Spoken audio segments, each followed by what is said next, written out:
ಸರ್ವರಿಗೂ ನಮಸ್ಕಾರ. ಕರ್ನಾಟಕಕ್ಕೆ ಸಂಬಂಧಿತ ಪ್ರಚಲಿತ ವಿದ್ಯಮಾನಗಳು ಹಾಗೆಯೇ ಜಿಎಸ್ ಪ್ರಶ್ನೋತ್ತರ ವಿಡಿಯೋಗೆ ಸ್ವಾಗತ.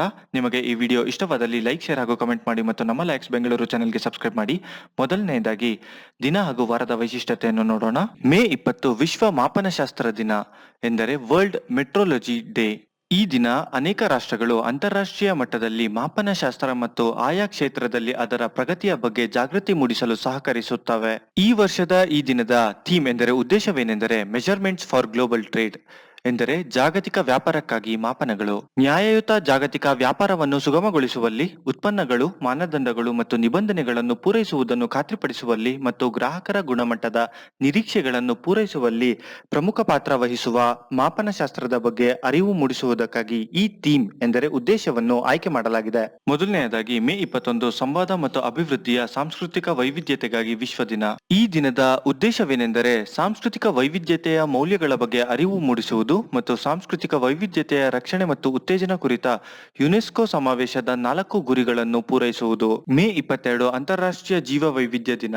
ಕೆಲವು ಮಾನವ ಚಟುವಟಿಕೆಗಳಿಂದಾಗಿ ಜೈವಿಕ ವೈವಿಧ್ಯತೆಯಲ್ಲಿ ಗಮನಾರ್ಹವಾದ ಕಡಿತದ ಬಗ್ಗೆ ಜಾಗೃತಿ ಮೂಡಿಸಲು ವಿಶ್ವಸಂಸ್ಥೆಯು ಪ್ರತಿ ವರ್ಷ ಮೇ 22ರಂದು ಅಂತಾರಾಷ್ಟ್ರೀಯ ಜೈವಿಕ ವೈವಿಧ್ಯತೆಯ ದಿನವನ್ನು ಆಚರಿಸುತ್ತದೆ. ಈ ವರ್ಷದ ಈ ದಿನದ ಥೀಮ್ ಎಂದರೆ our solutions are in nature ಎಂದರೆ ನಮ್ಮ ಪರಿಹಾರಗಳು ಪ್ರಕೃತಿಯಲ್ಲಿವೆ. ಮೇ 24 ಕಾಮನ್ವೆಲ್ತ್ ದಿನ. ಕಾಮನ್ವೆಲ್ತ್ ದಿನವನ್ನು ಮೊದಲು ಸಾಮ್ರಾಜ್ಯ ದಿನ ಎಂದು ಕರೆಯಲಾಗುತ್ತಿತ್ತು. ಒಂದು ಕಾಲದಲ್ಲಿ ಬ್ರಿಟಿಷ್ ಸಾಮ್ರಾಜ್ಯದ ಆಳ್ವಿಕೆಯಲ್ಲಿದ್ದ ದೇಶಗಳಲ್ಲಿ ಇದನ್ನು ಆಚರಿಸಲಾಗುತ್ತದೆ. ಈ ವರ್ಷ ಕಾಮನ್ವೆಲ್ತ್ ರಚನೆಯ 70ನೇ ವಾರ್ಷಿಕೋತ್ಸವವನ್ನು ಸೂಚಿಸುತ್ತದೆ. ಈ ವರ್ಷದ ಈ ದಿನದ ಥೀಮ್ ಎಂದರೆ ಉದ್ದೇಶವೇನೆಂದರೆ ಎ ಕನೆಕ್ಟೆಡ್ ಕಾಮನ್ವೆಲ್ತ್. ಇದರ ಅರ್ಥ ಸಂಪರ್ಕಿತ ಕಾಮನ್ವೆಲ್ತ್. ಮುಂದಿನ ವಿಷಯ ಮೈಸೂರಿಗೆ ಮತ್ತೆ 5 ಸ್ಟಾರ್. ಸಾಂಸ್ಕೃತಿಕ ನಗರಿ ಮೈಸೂರು ಸ್ವಚ್ಛ ಸರ್ವೇಕ್ಷಣೆಯಲ್ಲಿ ಸತತ 2ನೇ ಬಾರಿಗೆ 5 ಸ್ಟಾರ್ ರ್ಯಾಂಕಿಂಗ್ ನೊಂದಿಗೆ ತ್ಯಾಜ್ಯ ಮುಕ್ತ ನಗರಿ ಎಂದರೆ ಗಾರ್ಬೇಜ್ ಫ್ರೀ ಸಿಟಿ ಪಟ್ಟವನ್ನು ಮುಡಿಗೇರಿಸಿಕೊಂಡಿದೆ. ಮೈಸೂರು, ಅಂಬಿಕಾಪುರ್, ರಾಜ್ಕೋಟ್, ಸೂರತ್ ಹಾಗೂ ಇಂದೋರ್ 7 ಸ್ಟಾರ್ ರ್ಯಾಂಕಿಂಗ್ ಗಾಗಿ ಸ್ಪರ್ಧಿಸಿದ್ದವಾದರೂ ಯಾವುದೇ ನಗರಕ್ಕೆ ಈ ಪಟ್ಟ ಸಿಕ್ಕಿಲ್ಲ. 2010ರಲ್ಲಿ ನಡೆದ ಪ್ರಥಮ ಸ್ವಚ್ಛ ಸರ್ವೇಕ್ಷಣೆಯಲ್ಲಿ ಚಂಡೀಗಢಕ್ಕೆ ಪ್ರಥಮ, ಮೈಸೂರಿಗೆ ದ್ವಿತೀಯ ಸ್ಥಾನ ಸಿಕ್ಕಿತ್ತು. ಮುಂದಿನ ವಿಷಯ ಹೊಸ ಮರಳು ನೀತಿ ಜಾರಿಗೆ ಅಧಿಸೂಚನೆ.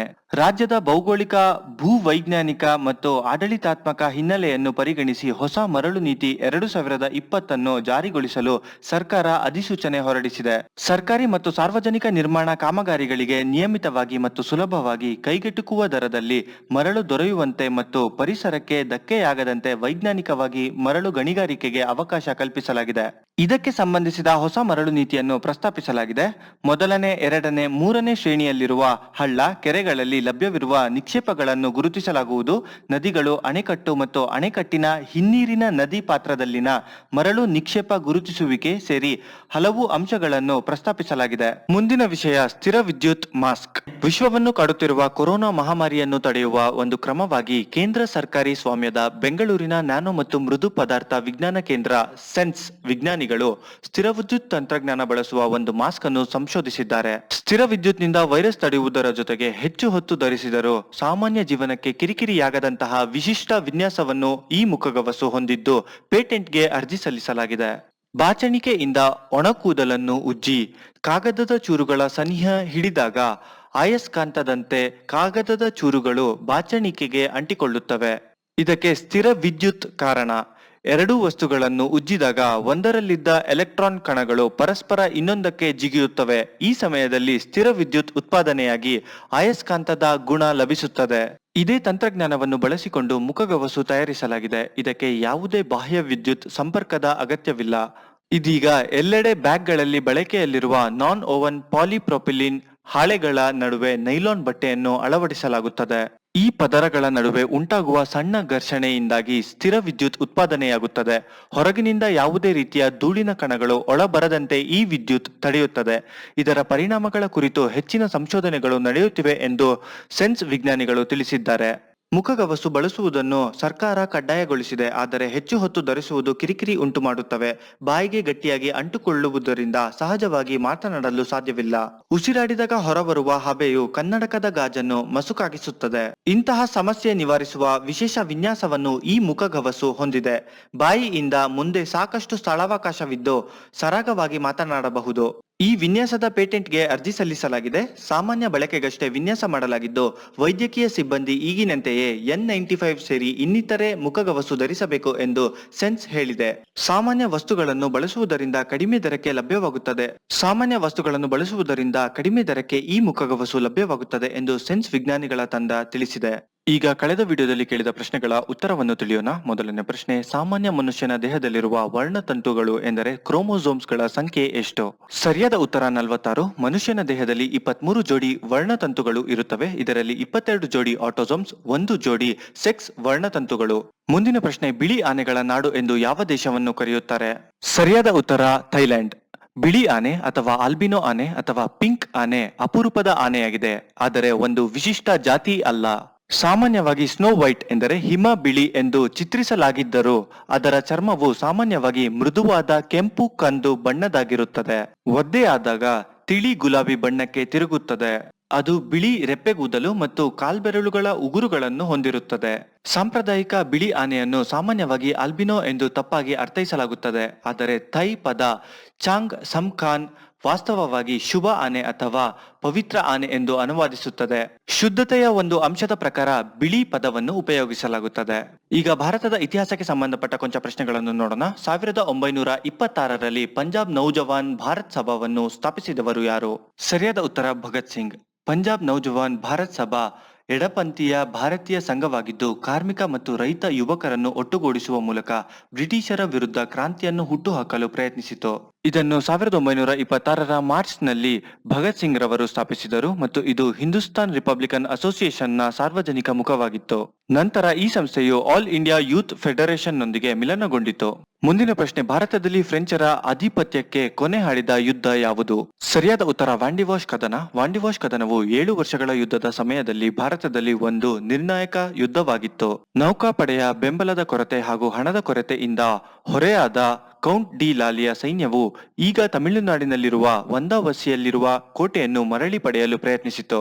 ಇದರ ಪ್ರತಿಯಾಗಿ ಬ್ರಿಟಿಷಿನ ಸರ್ ಐರಿಕೂಟ್ ಅವರ ಪಡೆಯು ಫ್ರೆಂಚ್ ಪಡೆಗಳ ಮೇಲೆ ಹಲ್ಲೆ ನಡೆಸಿ ನಿರ್ಣಾಯಕವಾಗಿ ಜಯಗಳಿಸಿತು. ಇದರಿಂದಾಗಿ ಫ್ರೆಂಚ್ ಜನರಲ್ ಆದ ಮಾರ್ಕಿಸ್ ಡಿ ಬುಸ್ಸಿ ಕ್ಯಾಸ್ಟೆಲ್ನೌ ಹಾಗೂ ಫ್ರೆಂಚ್ ಪಡೆಗಳನ್ನು ಪಾಂಡಿಚರಿಗೆ ಸೀಮಿತಗೊಳಿಸಲಾಯಿತು.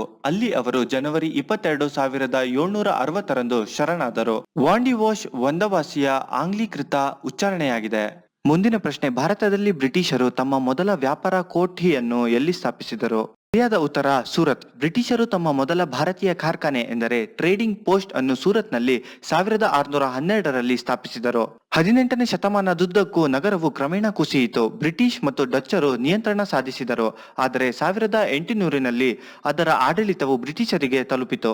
ಮುಂದಿನ ಪ್ರಶ್ನೆ, ಬಂಗಾಳದಲ್ಲಿ ಖಾಯಂ ಜಮೀನ್ದಾರಿ ಪದ್ಧತಿಯನ್ನು ಜಾರಿಗೆ ತಂದವರು ಯಾರು?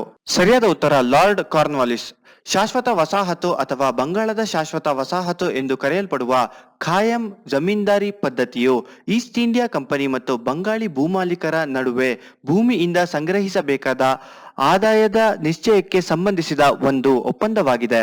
ಇದು ಬ್ರಿಟಿಷ್ ಸಾಮ್ರಾಜ್ಯದಲ್ಲಿ ಕೃಷಿ ವಿಧಾನಗಳು ಮತ್ತು ಉತ್ಪಾದಕತೆ ಎರಡಕ್ಕೂ ಬಹುದೊಡ್ಡ ಪರಿಣಾಮಗಳನ್ನು ಉಂಟುಮಾಡಿತ್ತು.